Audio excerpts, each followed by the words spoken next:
Sugar plays a deeply paradoxical role in the story of brain health, a double-edged sword that nurtures growth in early life but may quietly contribute to decline as we age.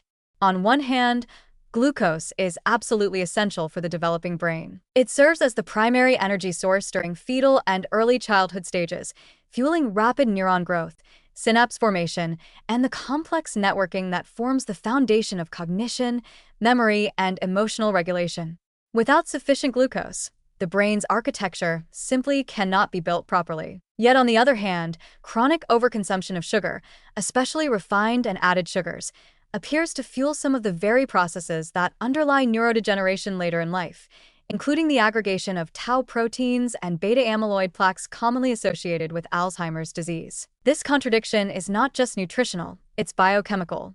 During early development, glucose enters the brain through tightly regulated transport mechanisms, ensuring a steady and sufficient supply to neurons, glial cells, and other brain tissues. It enables ADP production in mitochondria, supports the synthesis of neurotransmitters like acetylcholine and glutamate, and sustains the energetic demands of neuroplasticity. Studies have shown that infants and young children who suffer from hypoglycemia or poor glucose availability due to malnutrition often experience delayed cognitive development and lower IQ. So in this context, sugar, or more precisely glucose, is a non-negotiable requirement for a healthy start in life. But the picture begins to shift drastically with sustained excess. When glucose intake becomes chronically elevated, especially in the absence of adequate physical activity or insulin sensitivity, the brain's finely tuned glucose regulation mechanisms start to falter. Over time, this leads to a series of biochemical and structural insults. High blood sugar levels can cause glycation, where sugar molecules bind to proteins and lipids, forming advanced glycation end products, AGEs.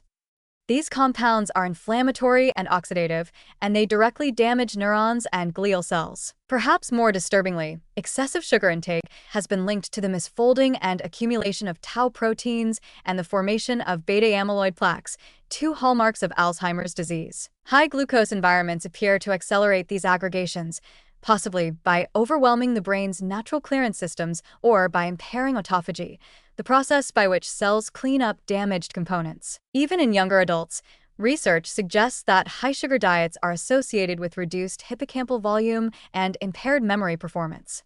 In this light, the sweet fuel that builds the brain in youth may, when misused, begin to corrode it in later decades. There's also the issue of insulin resistance within the brain, sometimes referred to as type 3 diabetes.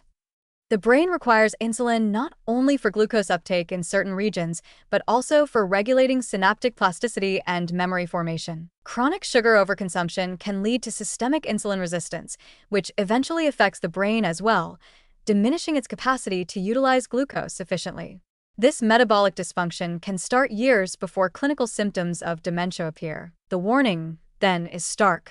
Sugar is not inherently evil, but in excess and over time, it becomes a slow, invisible force undermining the brain's resilience. The modern food environment, with its processed snacks, sugar-laden drinks, and constant caloric availability, exposes us to sugar levels far beyond what the brain evolved to handle. This constant barrage may begin altering the brain's biochemical equilibrium decades before cognitive symptoms become apparent. Yet it's important to balance this warning with a recognition of the positive. Sugar, in moderation and in the right developmental windows, is essential.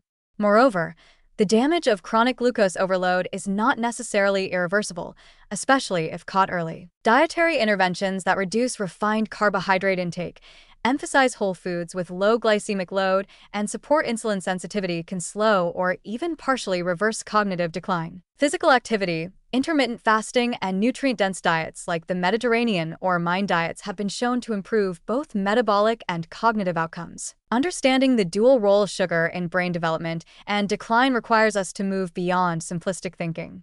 It is not merely a question of sugar is bad or sugar is good.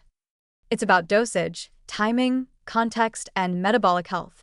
The same molecule that powers the infant brain can poison the aging mind. That contradiction deserves careful attention, not just from scientists and doctors, but from anyone trying to live a cognitively healthy life across the decades.